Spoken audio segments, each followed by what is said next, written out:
सर्वांना जय भीम। पुन्हा आपण आजच्या या विशेष अशा भागामध्ये तुम्हा सर्वांचं मी स्वागत करतो।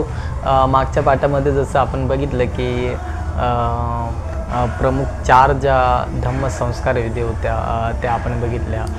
त्याच्या आदल्या पहिल्या पाठामध्ये आपण बघितलं की भिक्खूंना आणि बुद्धांना वंदन कसं केलं जातं। त्यानंतर आपण बघितलं बुद्धपूजा, भीमस्मरण आणि भीमस्तुती।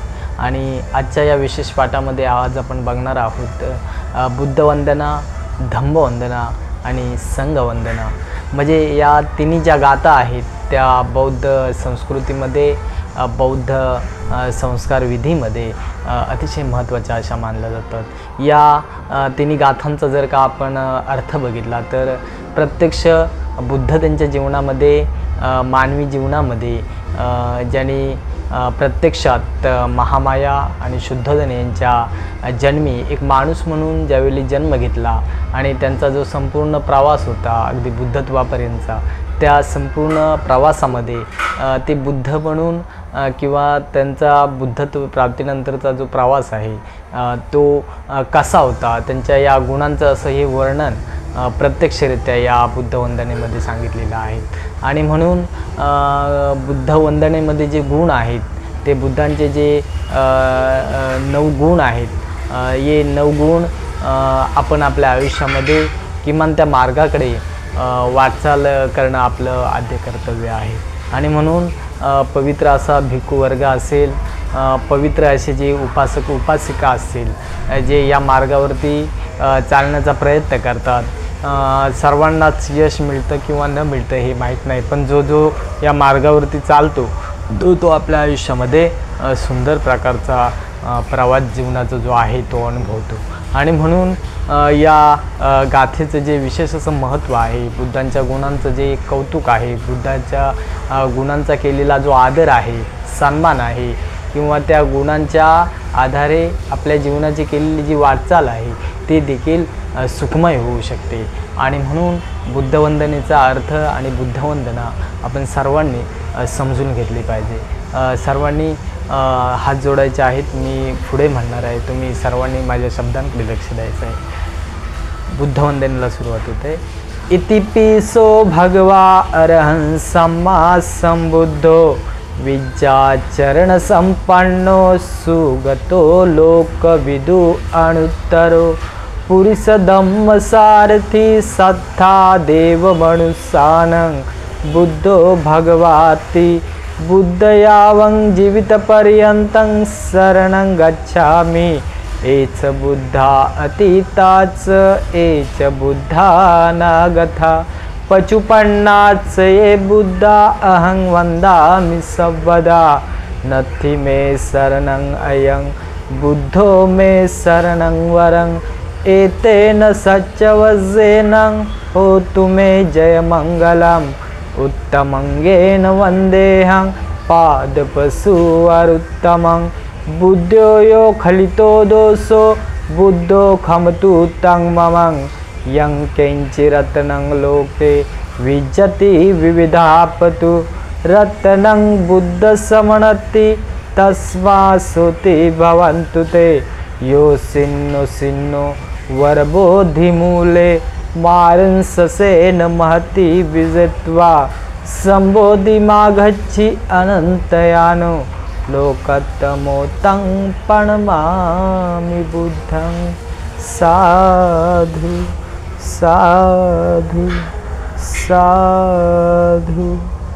या गाथेमध्ये जर आपण बघितलं तर असं म्हटलंय की इतिपिसो भगवा अरहं सम्मा संबुद्ध विद्या चरण संपन्नो सुगतो लोकविदु अनुत्तर पुरुष धम्मसारथी सत्था देव मनुष्यानं बुद्धो भगवती। या बुद्धांच्या गुणांचं जे स्पष्टीकरण असेल, या बुद्धांच्या गुणांचं आदर्श असं जे स्थान असेल, या बुद्धांच्या सुगंधीमय अशा गुणांचं मानवी जीवनामध्ये किती महत्त्व आहे हे या भागातून आपल्याला दिसून येतो। आणि इथे म्हटलंय की इतिपिसो भगवा अरहंत, जे संपूर्ण जीवनमुक्त आहेत, जे संपूर्ण लोभमुक्त आहेत, ज्यांनी संसारचक्री पुन्हा पुन्हा जन्म घ्यायचा जो ध्यास आहे, जो लोभ आहे, तो त्यागलेला आहे.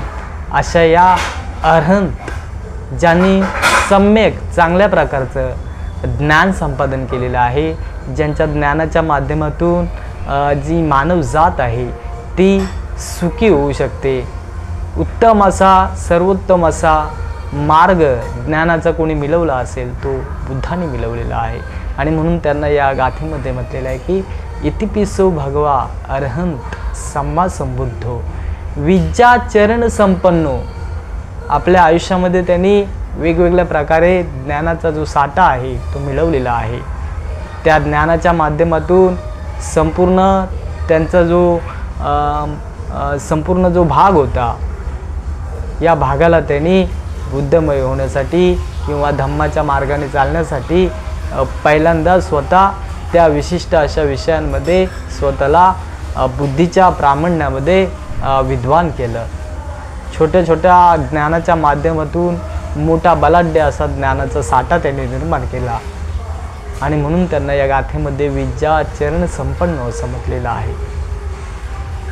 इतिपिसो भगवा अरहं सम्मा संबुद्धो विद्या चरण संपन्नो सुगतो. अतिशय महत्त्वाचा असा हा जो शब्द आहे. जी व्यक्ती आपल्या आयुष्यामध्ये चांगल्या गतीला जाते, भवचक्राची जी दिशा आहेत, भवचक्राची जी वेगवेगळ्या प्रकारची जी लोक आहेत, त्या लोकांमध्ये जी व्यक्ती आपल्या मनाला, जी व्यक्ती आपल्या चित्ताला सुगतीकडे म्हणजे चांगल्या गतीकडे घेऊन जाते,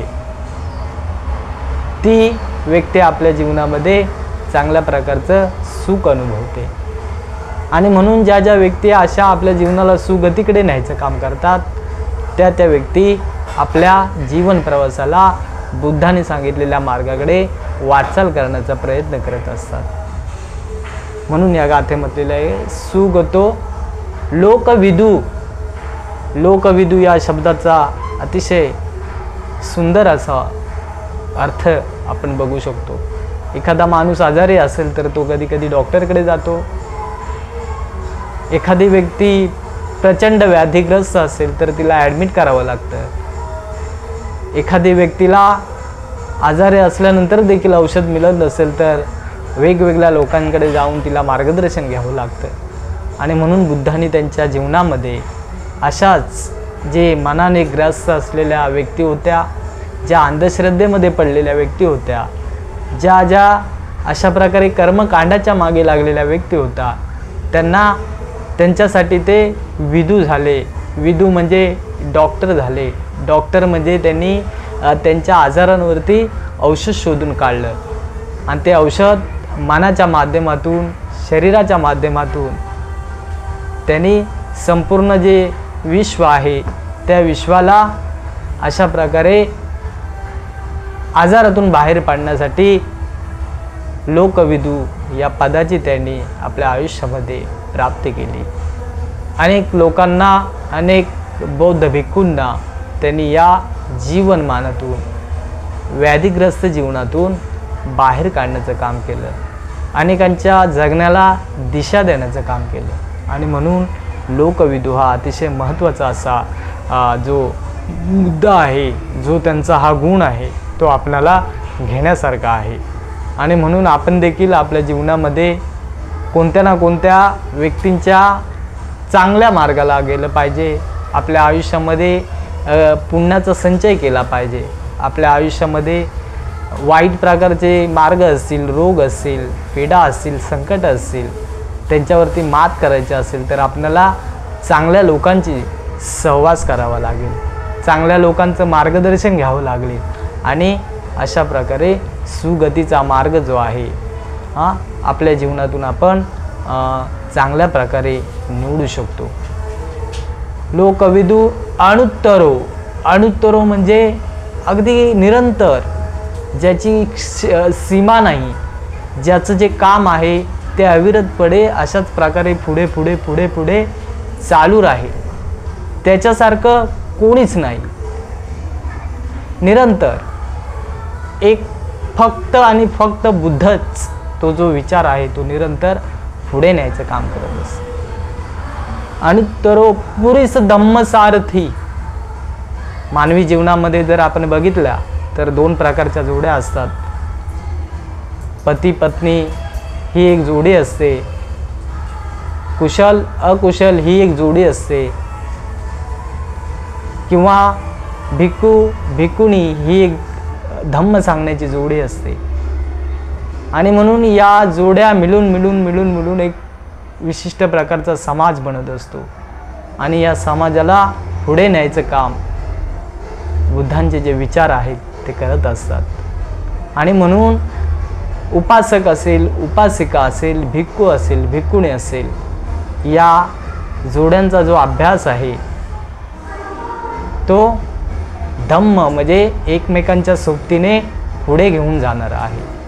एकमेकांच्या विचारामध्ये चांगल्या प्रकारचा विचार एकत्र आणून आपण फार मोठ्या विचारांचं एक चांगल्या प्रकारचं जाळं निर्माण करू शकतो. आणि म्हणून उपासक आणि उपासिका एकमेकांचे सारथी असतात, सोबती असतात.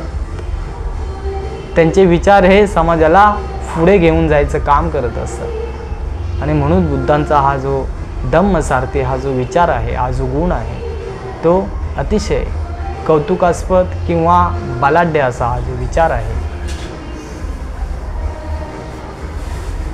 सत्तादेव मनुष्यानं बुद्धो भगवाती, या गाथेमध्ये असं म्हटलेलं आहे की सत्ता असणाऱ्यांचं किंवा देव, जे लोक देव असतात, जे समाजामध्ये चांगल्या प्रकारचं काम करतात, ज्यांच्या कामाने समाजाला एक विशिष्ट प्रकारची चांगली गती मिळते, ज्यांच्या कामातून येणाऱ्या पिढींना चांगल्या प्रकारचा सहवास मिळतो, ज्यांच्या करणीतून येणाऱ्या पिढ्यांसाठी एक आदर्श असा व्यक्तिमत्व उभं राहतं. आणि म्हणून या ठिकाणी त्यांना म्हटलं आहे की सत्ता म्हणजे ज्यांची सत्ता आहे त्यांचे देखील बुद्ध अशा प्रकारे आदर्श आहेत, किंवा जे देव आहेत, जे देवासारखे मनुष्य आहेत, त्यांचे देखील बुद्ध आधारस्तंभ आहेत, मार्गदर्शक आहेत, आदर्श असं व्यक्तिमत्व आहे. आणि म्हणून मानवी जीवनामध्ये हे जे विचार आहेत, हे जे गुण आहेत, ते प्रत्येक माणसाने आपल्या आयुष्यामध्ये घ्यायचं काम करायचं आहे, किंवा त्या गुणांच्या माध्यमातून त्या मार्गाकडे जायचा आपण प्रयत्न केला पाहिजे. असे हे जे गुण आहेत ते बुद्धांमध्ये प्रत्यक्ष होते. आणि म्हणून बुद्धांनी संपूर्ण विश्वाला शांतीचा आणि अहिंसेचा जो मार्ग आहे या विचारातून दिलेला आहे. प्रत्यक्ष बुद्ध त्यांच्या जीवनामध्ये असे होऊन गेले याचा साक्षात असा हा पुरावा आहे. आणि म्हणून या गाथेच्या माध्यमातून देव मनुष्यानं बुद्धो भगवाती, भगवाती म्हणजे ज्यानं त्याग केलेला आहे. भगवा रंग जसा आपण बघतो ते त्यागाचं प्रतीक आहे. ज्यानं आपल्या आयुष्यावरती, आपल्या आयुष्यामध्ये ज्यानं चिवर घेतलं आहे, चिवर घेऊन ज्यानं संसार त्याग करून मानवी जीवनाच्या हितासाठी, सुखासाठी, कल्याणासाठी अशा प्रकारचा मार्ग पत्करला आहे, अशा व्यक्तींना आपण काय म्हणतो तर बुद्धो भगवाती. आणि म्हणून भगवा हा शब्द पाली भाषेमध्ये प्रथम बुद्धांच्या या ब्रह्मांडामध्ये किंवा बुद्धांच्या या संस्कृतीमध्ये आपल्याला अनुभवायला मिळतो. म्हणून भगवान बुद्धांचा जो हा भगवा शब्द आहे तो सामर्थ्याचं, त्यागाचं अतिशय महत्त्वाचं असं प्रतीक आहे. कोणतंही काम करत असताना आपणाकडे जर त्याग करण्याची प्रवृत्ती असेल, कोणतंही मोठं काम करत असताना त्यागाच्या माध्यमातून दिलेलं आपलं जे दान असेल ते येणाऱ्या पिढ्यांसाठी, येणाऱ्या समाजासाठी फार मोठी मोलाची किंमत देऊन जाणारं असतं.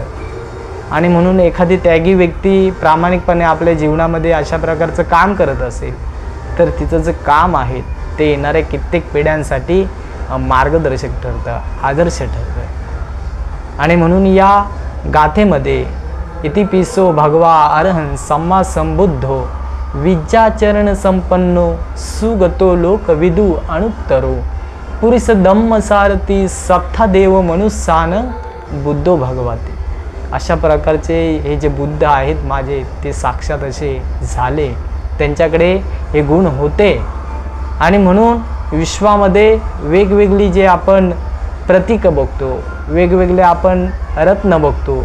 या रत्नांमध्ये बुद्ध रत्न जे आहे ते अतिशय कौतुस्पाद आहे, कौतुक करण्यासारखं आहे, जीवन बदलणारं असं हे रत्न आहे. त्यांच्या या रत्नाने संपूर्ण मानवी जीवन सुखी झालेलं आहे. आणि म्हणून त्या रत्नांपेक्षा बुद्ध रत्न जे आहे ते माझं आदर्श असं रत्न आहे. आपल्याकडे असणारे सोने, नाणे, चांदी, माणिक, मोती या रत्नांची किंमत भविष्यामध्ये कमी होऊ शकते. मात्र जो बुद्धांच्या गतीने चाललेला आहे, जो बुद्धांच्या गुणांच्या आदर्शाने पुढे चाललेला आहे, त्या व्यक्तीच्या जीवनातली किंमत कदापि कमी होत नाही. तो जिथे जिथे जातो तिथे त्याचा सन्मान होतो. तो जिथे जिथे हे सांगण्याचा प्रयत्न करतो तिथे त्याचा सत्कार होतो. हे जिथे जिथे तो अनुभवतो, हे जिथे जिथे तो आचरणात आणतो, त्या त्या व्यक्तीचं नाव मनामध्ये कोरलं जातं. आणि म्हणून बुद्धांचे हे जे विचार आहेत हेच माझं अंतिम असं सत्य आहे, हेच माझं आदर्श असं स्थान आहे. या बुद्ध गुणांपेक्षा माझं कोणतंही दुसरं आदर्श असं स्थान नाही. आणि म्हणून या गाथेमध्ये म्हटलंय, एच बुद्धा अतीताचं, एच बुद्धा अनागता, पचुपन्नाचं ये बुद्धा अहं वंदामि सर्वदा. जे आता बुद्ध आहेत, जे अशा प्रकारे बुद्धांचा अनुभव घेऊन गेलेले आहेत, जे येणाऱ्या काळामध्ये अशा प्रकारचे बुद्ध होतील, या तिन्ही प्रकारच्या बुद्धांना मी अशा पद्धतीने वंदन करतो. या बुद्धांचा जो हा आदर्श आहे तो मी समजून घेण्याचा प्रयत्न करतो. या बुद्धांचा जो आदर्श आहे तो मी पुढे इतरांपर्यंत एक आदर्श म्हणून मांडण्याचा प्रयत्न करतो. पचुपन्नाचे ये बुद्धा अहं वंदामि सर्वदा, नथी में शरणं अयं बुद्धो में शरणं वरं, एतेन सच्च वज्जेन होतु में जयं. आणि म्हणून हे सर्वात सत्य असं वचन आहे. मानवी जीवनामध्ये जर आपल्या जीवनामध्ये कोणतं सत्य वचन असेल तर बुद्धांचा हा जो जन्म आहे, बुद्धांचं हे निर्माण होणं असेल, बुद्धांचं हे येणं असेल, बुद्धांचं हे जाणं असेल, तर हे सत्य आहे, हे आर्य सत्य आहे. आणि म्हणून जसं त्या बोधिवृक्षाखाली बसून बुद्धांनी कठीण अशी तपश्चर्या करून जे हे बुद्धत्वाचं ज्ञान मिळवलेलं आहे, या बुद्धत्वाच्या प्रवासामध्ये त्यांच्या मार्गामध्ये आलेली जी मारसेना आहेत, मग ती आळसाची असो, क्रोधाची असो, द्वेषाची असो, मनावरती वेगळ्या प्रकारे मन भरकटवण्याची असो, किंवा एखाद्या व्यक्तीला ज्ञान मार्गामध्ये अडचणी निर्माण करणारे असो, या मारसेनेतून बुद्धाने प्रचंड मोठा विजय मिळवलेला आहे. म्हणून बुद्धांचं हे जे रत्न आहे, बुद्ध रत्न आहे, हे संपूर्ण विश्वामध्ये पवित्र मानलं जातं. त्यांचा हा जो बुद्धत्वाचा प्रवास आहे, त्यांचा हा जो मारसेनेसोबत झालेला विजय आहे, तो संपूर्ण विश्वामध्ये आदर्श असं समजला जातो. आणि म्हणून प्रत्येक मानवाला बुद्धांच्या या विचारांची, बुद्ध गुणांची, बुद्ध वंदनेची अतिशय मोलाची अशी गरज हवी आहे. येणाऱ्या कालामध्ये जर माणसाला सुखी व्हायचं असेल तर कोणत्याही प्रकारे कर्मकांडाच्या नादी न लागता, कोणत्याही प्रकारे बुवाबाजांच्या नादी न लागता, सत्यात बुद्धांनी सांगितलेले हे जे गुण आहेत, तो जो मानवी जीवनामध्ये जी व्यक्ती आपल्या जीवनामध्ये हे आचरणाचं करेल, हे पाळण्याचं काम करेल, त्याला उपसताच्या माध्यमातून सतत तेवत ठेवण्याचं काम करेल, ती व्यक्ती बुद्धांना जवळून पाहू शकते. आणि म्हणून बुद्ध असं म्हणतात की ज्यांना मला बघायचं आहे, ज्यांना मला जवळून बघायचं आहे, त्यांनी केवळ माझ्या नावाचा जय जयकार करू नका.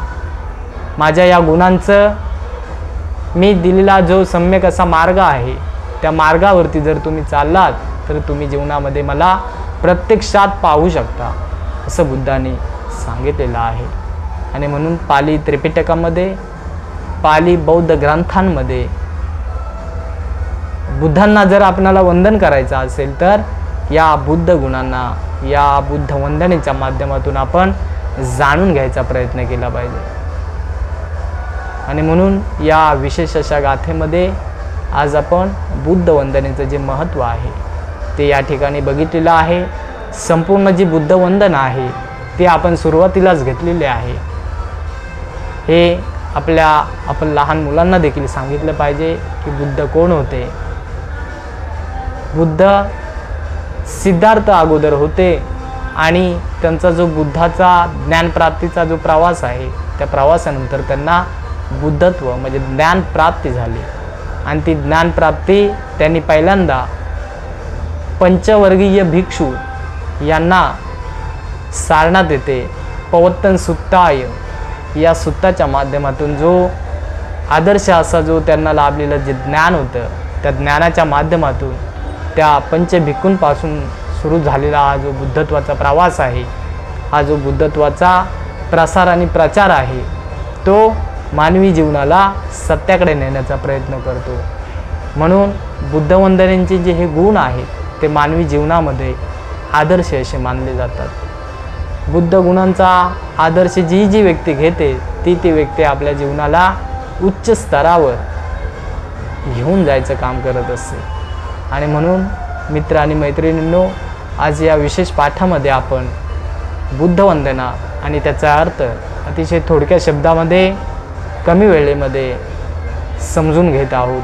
तो तुम्ही समजून घ्याल, इतरांना सांगाल आणि बुद्ध वंदना जे आहे ते आपल्या घरामध्ये दर रविवारी असो, सकाळी असो, संध्याकाळी असो या बुद्ध वंदनेच्या माध्यमातून बुद्धांना प्रत्यक्षात त्यांच्या गुणांचं कौतुक करून त्यांच्या गुणांना समजून घेऊन इतरांना सांगाल हीच या ठिकाणी मी सूचना करतोय.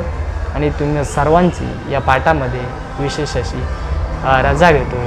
सर्वांना पुन्हा एकदा जय भीम करतो आणि तुम्हा सर्वांची या ठिकाणी रजा घेतो. जय भीम.